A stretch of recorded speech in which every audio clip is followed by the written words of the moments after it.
ప్రశ్నిస్తే ఎవరి ముఖం చూడకుండా నిర్మూలంగా తిట్టిపడేస్తాడు. తిట్టి పడేస్తాడు అంటే ఆయనకు వచ్చే బెనిఫిట్ లేదు, ఆయనకేం ఉరిగేది ఏం లేదు. కానీ మన మంచి కొరకు, మన పద్ధతుల కొరకు, మన సాంప్రదాయాలకు పెద్ద మనిషి బెదిరిస్తాడు. కనుక దయచేసి సాంప్రదాయాన్ని ఎంత చక్కగా మనం పాటిస్తే మన సంస్కృతి, మన గౌరవం, మన ప్రతిష్ట చక్కగా ఉంటుందని ఈ సందర్భాన్ని మీకు తెలియజేస్తూ ఉన్నాను. ఎందుకంటే మీకు చెప్పేంత పెద్దోళ్ళం కాము అనుకుంటా. ప్రొఫెషన్ చూస్తే డాక్టర్స్ మీకు తెలిసిలో మాకు చిన్నపాటి నాలెడ్జ్ ఉంటుంది అనుకుంటామను. ఎందుకంటే ఎంత కష్టపడితే డాక్టర్ అవుతారు. ఈరోజు దట్టు మీరు గవర్నమెంట్ కాలేజీలో చదువుతూ ఉంటారంటే కాంపిటేటివ్ ఎంత పెరిగింది ఈరోజు. అటువంటి తరుణంలో మీరు కాంపిటీషన్లో కష్టపడి చదివి సక్సెస్ఫుల్గా ఇక్కడ గవర్నమెంట్ కాలేజీలో సీట్ సంపాదించాలంటే మీ అమ్మ నాన్నకి ఎంతో సాయం చేసిన వాళ్ళు అవుతారు.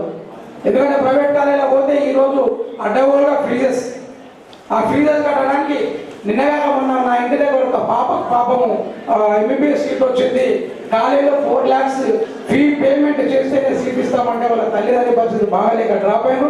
మా దగ్గరకు వస్తే నేను ఒక 1.5 సాయం చేస్తామని 3 ఫ్రెండ్స్ని చెప్పినా భవిష్యత్తులో మరి 4 years అంటే నాకు 16 lakhs అయితే అనుకుని నేను జాయిన్ గాను. కష్టపడి మళ్ళీ నెక్స్ట్ గవర్నమెంట్ కాలేజ్ సీట్ సంపాదించాలని చెప్పడం. అలా సాయం చేయడంలో భాగంగా ఇక్కడ మనం కూర్చున్న తరుణంలో పెద్ద సుదర్శన్ గారు ముందుంటారు. ఇక్కడ కాలేజ్ ఆ రోజు మంత్రి గారు తిరుపతి గారు చాలా చక్కగా వర్ణించారు. రాత్రి 8-9 గంటలకు.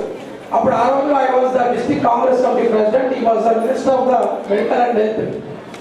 మేము వస్తే పోలీస్ డిపార్ట్మెంట్ పరేషాన్ అవుతుంది. మంత్రి గారు వితౌట్ నోటీస్ తెల్లందాక ఇక్కడ కన్స్ట్రక్షన్ దగ్గర పోయి ఏమన్నా అయితే మా డిపార్ట్మెంట్ పరిస్థితి ఏంటని ఎవరికి చెప్పకుండా వితౌట్ గవర్నమెంట్, వితౌట్ సెక్యూరిటీ మేము కేవలం నైట్లో 9-10 గంటలకు వచ్చేసి ఎక్కడెక్కడ వర్క్ నడుస్తుంది, వాచ్మెన్ ఉన్నారా లేదో చూసి ఆ కన్స్ట్రక్షన్స్కి ఆ రాత్రిలో కూడా డైరెక్షన్ ఇచ్చేవారు.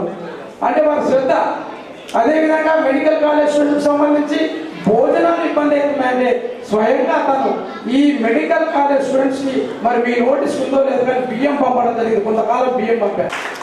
కనుక ఇప్పుడు ఇంకా మాట్లాడడానికి చాలా ఇవన్నీ రెడీ అయినా ఇంకా ఎక్కువ మాట్లాడిన వృత్తిలో ఉన్నా కానీ మాట్లాడలేకపోతున్నాం. కానీ భవిష్యత్తులో మీరు ఇంకా 5-6 months అయితే బహుశా బయటకు వెళ్తే డాక్టర్స్ అవుతారు, తద్వారా వాళ్ళు పీజీ పోతారు. కానీ నా చిన్న సబ్మిషన్, నా కోరిక డాక్టర్ ప్రొఫెషన్లో మీ దగ్గరకు వచ్చేవాడు ఆతృతతో, టెన్షన్లో పేషెంట్ను తీసుకొని వస్తాడు. పేషెంట్ కష్టాల్లో పేషెంట్ ఉంటే పేషెంట్ కంటే ఎక్కువ అటెండెంట్ టెన్షన్లో ఉంటాడు. వాడు వచ్చిపోతే తిక్కగా మాట్లాడతాడు. ఆ సమయంలో ఎందుకు వాడు బాధలో ఉంటాడు. డాక్టర్ గారి మీద కోపడాలా, డాక్టర్ గారు తిట్టాలని నేను ఎక్కడ కూడా ఉంటాడు. వాడి టెన్షన్, వాళ్ళ అమ్మనో, వాడు అక్కనో, నాన్ననో, చెల్లెలు, తండ్రి ఎవడో ఆ కష్టాలు ఉన్న తరుణంలో తొందర